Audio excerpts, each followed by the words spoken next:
మా అత్తమ్మకి నేనంటే ఎంత ఇష్టం తెలుసా, నిజంగా చాలా అంటే చాలా ఇష్టం. నేను అందుకని చెప్పేసి నేను సంక్రాంతి పండగకి వచ్చినాం, నేను మా హస్బెండ్. ఇక మేము వస్తున్నాం అని చెప్పేసి జున్ను పాలు కావాలి, సంక్రాంతి పండగ రోజు మా పిల్లలు వస్తున్నారని చెప్పేసి జున్ను పాలు తెప్పించింది. సో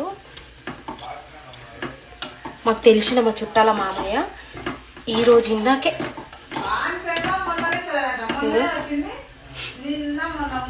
ఎంత బాగుంది కదా న్యాచురల్ జున్ను. నేను ఇంతకుముందు ఒక్కసారి తిన్నా, నేను చిన్నప్పటి నుంచి తినలేదు. ఎప్పుడంటే ఒకసారి 1.5 year అవుతుంది. ఓమ్ని హాస్పిటల్ ఉంది కదా చైతన్యపురంలో, దానికి ముందే పెడతారనమాట, జున్ను పెడతాడు. కానీ నేను ఎప్పుడు తినలేదు కాబట్టి నాకు అంత పర్టికులర్గా టేస్ట్ అనేది అర్థం అవ్వలేదు. బట్ ఈరోజు అనేది న్యాచురల్ జున్ను కాబట్టి తింటా ఈరోజు. చాలా చాలా చాలా బాగున్నట్టుంది.